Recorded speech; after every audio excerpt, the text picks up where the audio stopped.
It is time to go on a safari on Kilimanjaro Safaris. Let's go. Here we are in the queue, about to board our safari truck. So let's go. Hello everyone, my name is Sammy, and I'm going to be your safari guide out here in the Harambe Wildlife Reserve. Just a few safety reminders before we head on out.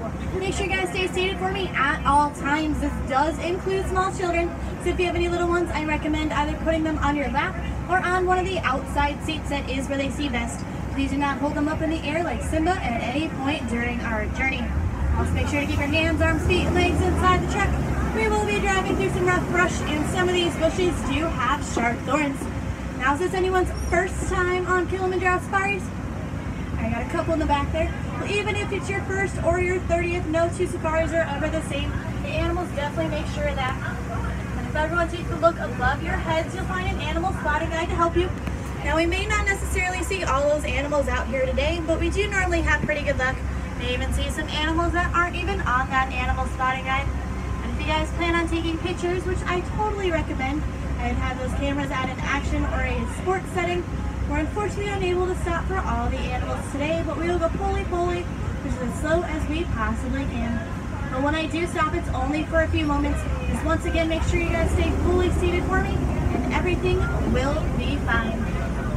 Now, it can get a little bit bumpy out here, so if you guys have anything that you deem valuable, make sure you have a tight grip on those items. If anything were to fall outside of the truck, I am unable to stop and get it for you. I can call and let the warden know, and it will eventually be returned to you. But I can almost guarantee you not in the condition in which you left it, and no one really wants that. But we're just going to let that one truck get a little bit farther up ahead here, and then we will be on our way. The warden will tell us when that time has come, so we'll just hang out here just a little bit longer, it looks like.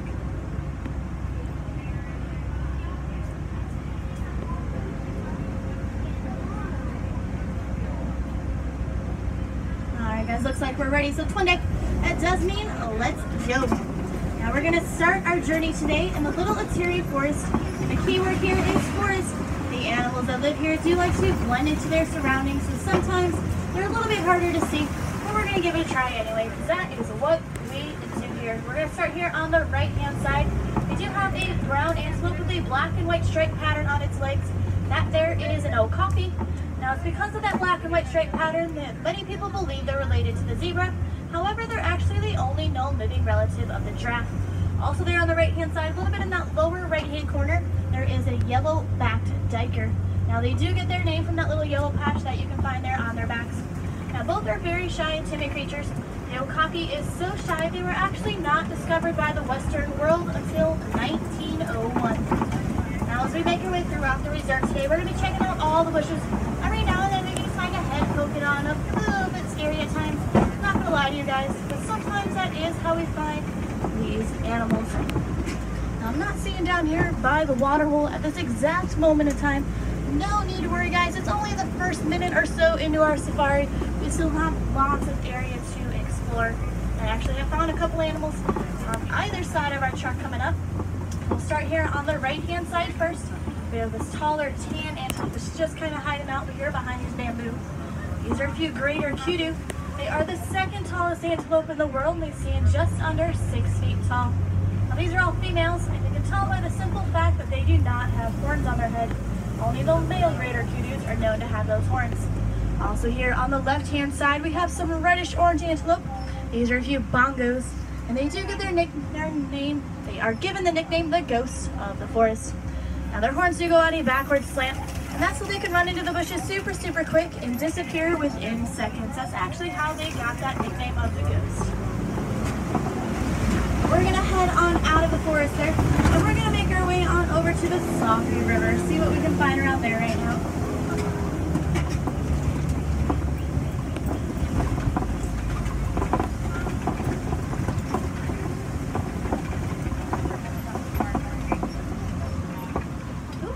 Here on the right hand side, guys, just coming out of the water, we do have a hippo that's just coming on up there. Now, hippos do spend a good majority of their day in the water. Everyone must stay seated though, guys. Completely seated for me, please, sweetheart. Take a seat, please. Sit down, please. Thank you. Now, hippos do spend a good majority of their day in the water, as they do easily get sunburned. But once the sun goes down, they're more likely to come up on land and get some much needed food. I guess there's enough shade there for that one, and it felt okay. But I do see a couple right here on the left-hand side as well. There's still a couple under the water. Now they can hold their breath for about 8 minutes at a time. Once again, guys, everyone must stay fully seated for me, please. Take a seat, please, sweetheart. Take a seat, please, sweetheart. Thank you. Now I am counting about 3 or 4 right here on the left-hand side. So a group like this is known as a bloat of hippos. But we have recently found out that hippos don't actually swim. They more walk or run along the bottom of the riverbank. We also have these white birds over here on this island on the left. These are a few pink-backed pelicans. They do get their name from the pink coloration that appears on their backhand side during the mating season. However, they're more of a colonial bird. They've actually been found in groups of 20 to 500 individuals. Now, I'm not really seeing any more signs of hippo activity around here. We'll just have to get a little bit farther up here in just a moment.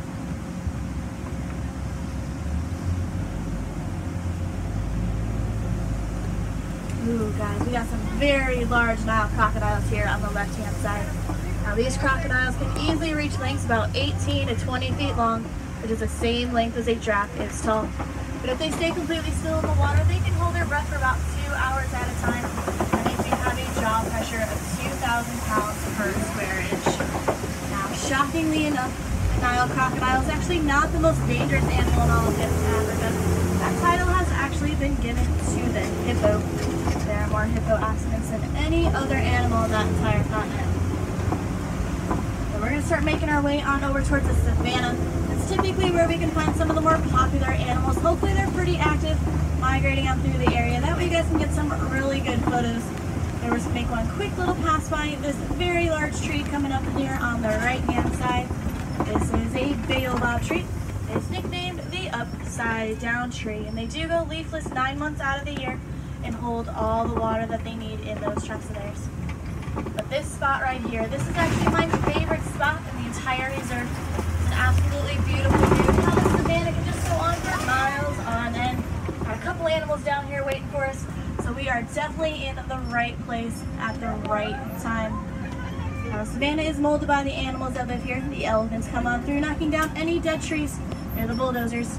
The giraffes will go underneath the living trees, making them all the exact same level. They're the pruners.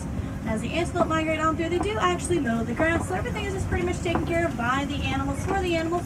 We're just really here to observe them, kind of like these Maasai giraffes here on the right-hand side. Now we can tell these are Maasai giraffes by looking at the irregular pattern on their bodies. We got the one here, I got one that's making its way on towards us, got a couple on the far side of the field, even got, looks like, a little baby that's starting to make its way on over here too. A little bit further back there. On the right-hand side, little one. Now, the giraffes are firstborn. They can already be 6 feet tall. They can actually stand up on all fours within the first 30 minutes of their life. But a nice sized group that we have here, this is known as a tower of giraffes. Now, as they make their way on through an area, they do get the nickname the journey. So sometimes you can hear either word being used. We're going to take one look just around, just in case anything is hiding out here. Never know what we're going to find. Oh, actually take a look here on the left-hand side, guys. Just inside of the cave, we do have a spotted hyena who's not quite ready to wake up just yet. Now, hyenas can be found in groups known as clans, and they're known for a whooping noise that they make. However, the females are the more dominant. Even the lowest ranking female is still higher than the highest ranking male. But guys, we're not going to be able to get too far. This giraffe is just stuck its front 2 legs out, so we are currently stuck in a giraffe.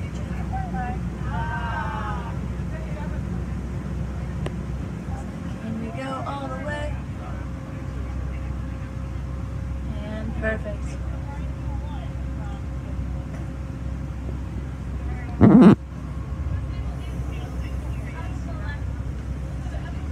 Another Maasai giraffe there on the right, but we have a couple different more antelope species here on the left-hand side. We have a nice sized herd of white-bearded wildebeest, and the wildebeest do participate in one of the greatest migrations in the world. It's known as the Great Migration. You'll notice a few that are lying down. They're actually all facing different directions. That's so they can keep a close eye out for predators.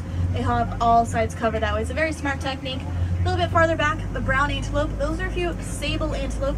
They are the official emblem out here on the Harambe Wildlife Reserve, so they're very special to all of us that reside here.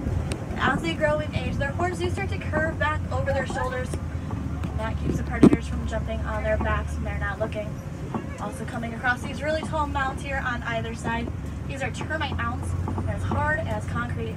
So animals like these giraffes do like to use them as scratching posts.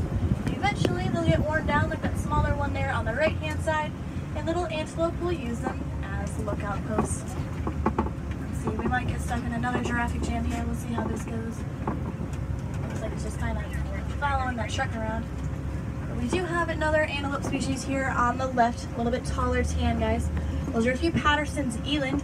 They are the tallest antelope species. They stand 6 feet at the shoulders. Now the one a little bit farther back there, that's an adult female. And one up ahead here, we do have a little juvenile. So not quite at that 6 foot mark just yet. I don't think this giraffe knows what it wants to be.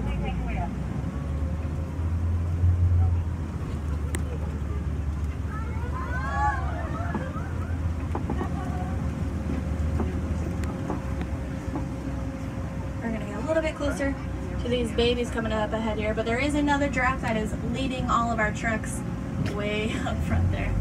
A very active giraffe herd at this exact moment. That's what you want to see.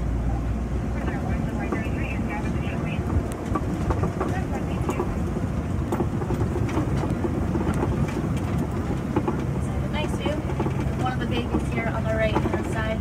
There's also some very large guys out there on the right with some humongous horns on their head. Those are a few Ankoli cattle, also known as Watusi cattle, named after the Watusi tribe that first domesticated them. Now their horns aren't heavy, they're actually hollow. They have a honeycomb structure on the inside that does act like a cooling system for them. Their horns can be about 6 feet in length. Also have some really small tan ones lying down out here on this field. These are a few springbok. They can jump 6 feet in the air and 13 feet across. But they're only 3 feet tall, and that's as tall as they are ever going to get. Well, we got one more baby, a little bit closer here on the right. We'll get a nice view of this giraffe as we go on by here.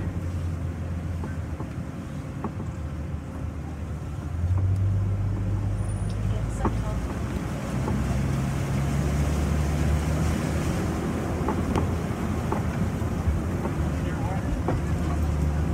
I'm not seeing too much else around here right now, so we're going to start making our way on over to another part of the savannah and see if there's anything over there waiting for us.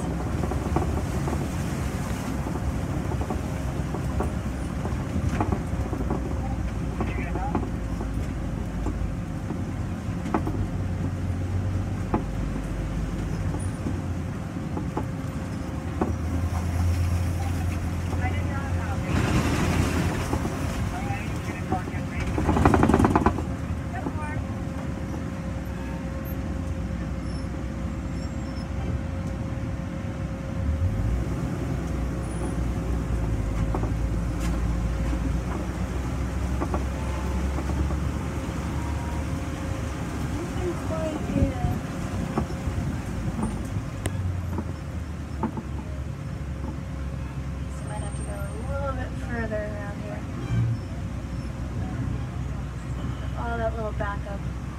Just causing us to go a little bit slow through the area. No need to worry.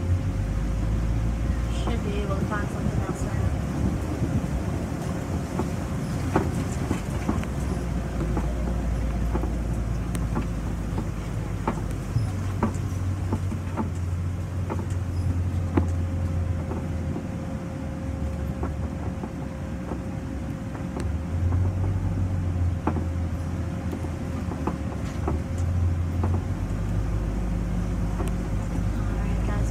Area that I do want to try is going to require us to go over this tiny little old bridge right here. It looks like that other truck made it across, which is good. We did in fact put some fresh duct tape on this thing today, and I'm hoping with all the rain that we had earlier that it didn't do anything to it. Like I said, they did make it across, so I think we will be fine. Seems pretty good, not making any noises. Nice and good. Tire. Perfect. Just to be safe, We're just gonna go this way a little bit quickly, get away from that bridge. Don't really want anything happening over there.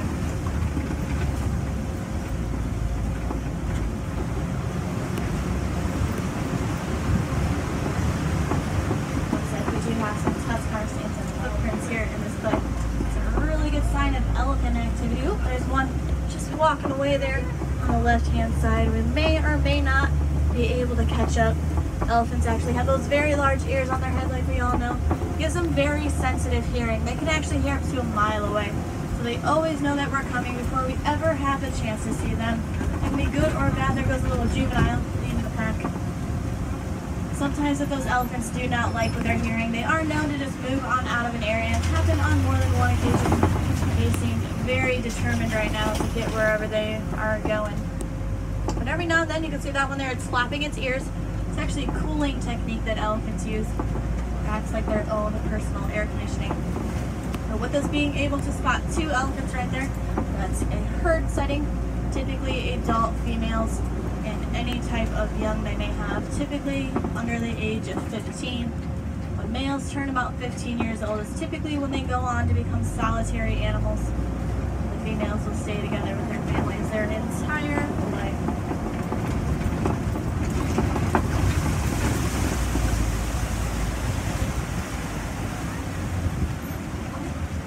Like we have also found ourselves a flamboyance coming up ahead here. But in this case, a flamboyance is actually going to be a group of flamingos. Now these are going to be the greater flamingo. They're the tallest of the flamingo species, standing just under 5 feet tall. They're also the lightest shade of pink. They're actually gray when they're born though. Kind of like these 2 little fluff balls, 3 little fluff balls that we can see just on this island. 2 walking around, one is still kind of in a nest setting. Just there on the edge. Looks brand new, nice and small. Don't really quite have their footing just yet. They won't get their pink coloration until much later in life due to their strict diet of beta shrimp, which is full of keratin.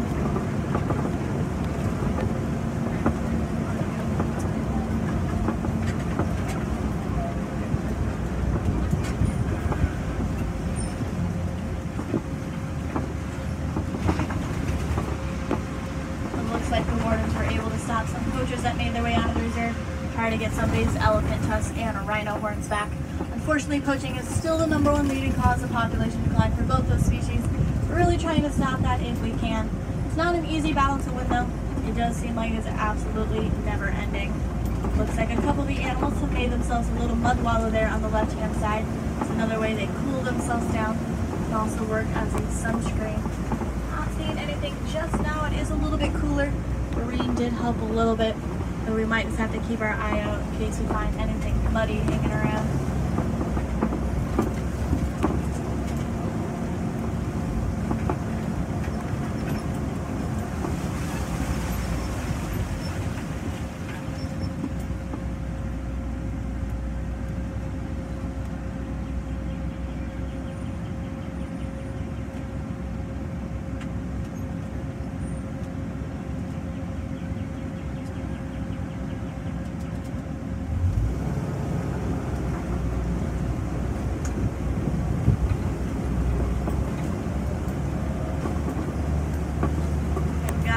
Cheetah over here on the left hand side is kind of hanging out. This little sun pocket right there on the left. Now they are the fastest land animal.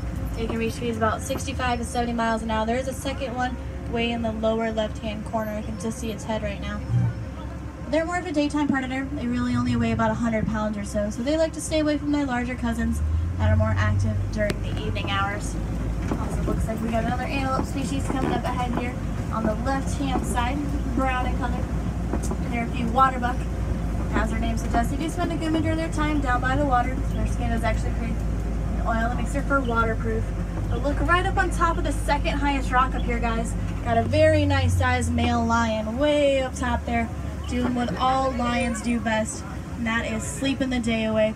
Lions do sleep on average 18 to 20 hours a day, so that's typically what you will find. I'm going to inch up a little bit farther, but look below him in between the rocks. There's a female lion that is actually awake in there. She has her eyes focused on these 2 white rhinos that I have just spotted coming up ahead here on the right over on this little hilltop. white rhino is a very large animal. They can actually weigh about 5,000 pounds. Maybe not that one. It's kind of swinging its head back and forth. That looks a little bit smaller. They have horrible vision. They can really only see about 3 to 4 feet in front of them. So they do have excellent hearing and smell to make up for it. Also got a couple Grant zebra here on the right hand side, also known as the common zebra. But it's finally been decided that zebras are black with white stripes. We can tell by looking at their noses. Now I have actually spotted a second female lion over here on these rocks, but I want to see if you guys can find her. She's making it actually kind of easy right now. Not too bad. Way up top, just kind of circling around. Now they do have a nighttime vision that is 6 times greater than our own, so very successful animals. But they also have a special padding on the bottom of their paws that helps them get nice and close to their prey. But the females are the hunters, the males are more the protectors. They'll stay behind with the rest of the pride. Other girls head on out and get some much needed food. A couple of burrows around here. Oh, there's a warthog here on the left hand side. If you look way in the back at the bottom of that rock wall, he is facing away from us at this exact moment in time. He's about 9 o'clock from you guys, just kind of sticking out back there. Not moving, so he kind of looks like a rock. He is there. They're the largest of the burrowing animals. They can be found in a group known as a sounder. Going in one last look here at these Grant zebra on the right hand side. But also with these Grant zebra, there's some very large eggs right here on the right hand side, just in front of that tree. Those are in fact ostrich eggs. They can actually get up to 3 pounds apiece. They're very, very sturdy. Anything weighing about 300 pounds can sit on one of those eggs and it will not break. Won't even get a scratch on it. But one ostrich egg is the equivalent of 2 dozen chicken eggs. But because they are so large, those adult females absolutely have no problem leaving those eggs for extended periods at a time. They know nothing's going to happen to them. They're pretty safe.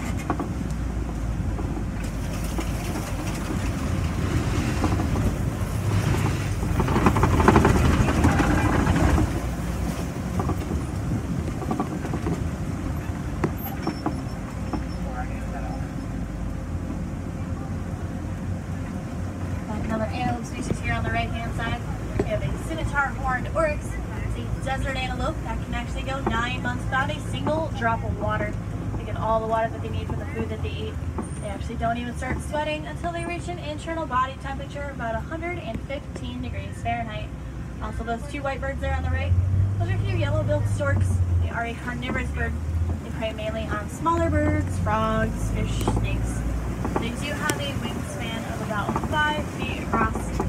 Both those species are highly endangered. The oryx is so endangered, there's only about 300 of them left in the entire world. They actually went completely extinct in their native region at one point. Now, we will be making our way back towards the village. And here at Disney's Animal Kingdom, we do take great pride in being part of the Disney Conservation Fund. The fund does help out some of the animals like you guys saw today. One of their biggest projects right now is actually helping out elephants. Researchers accidentally discovered that elephants are afraid of bees. So they put beeline fences around the farms of Africa to keep the elephants out. And that way, they don't trample their crops. It is a win-win situation. Unfortunately, if those elephants were to get too close to the villagers would end up poaching them. And hopefully, this stops that.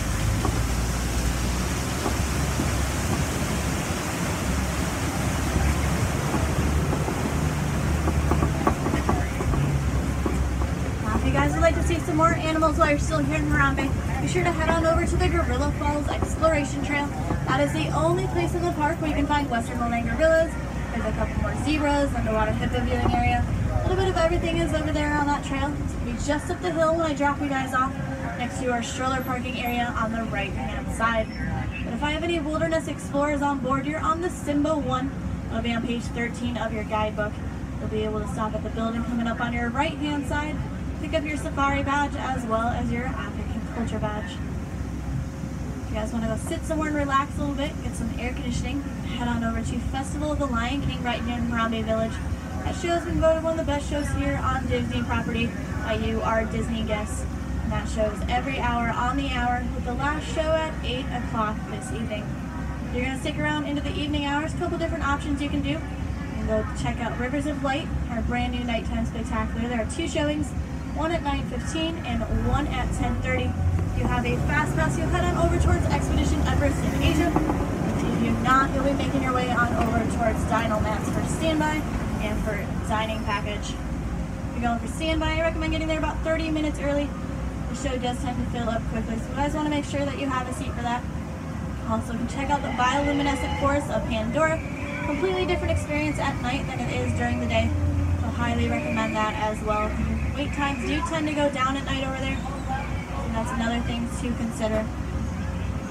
So you can check out the Tree of Life. The tree does actually come alive about every 15 minutes or so. It's about a 5-minute show. It's always different. You do have to pass by the tree on your way out of the park at night anyway. That's something to consider, but that doesn't start until about 9 o'clock. While we're sitting here, go ahead and check your rows. Make sure you guys have everything that you came with. Cell phones, keys, anything that you guys came with. But here in Harambe, we don't really like to say goodbye. It's much too sad and final. So I'm going to leave you guys with Quaharini. That does make you go well. So Quaharini, my friends. Hope you guys enjoyed your time here on Kilimanjaro Safaris. Jamu!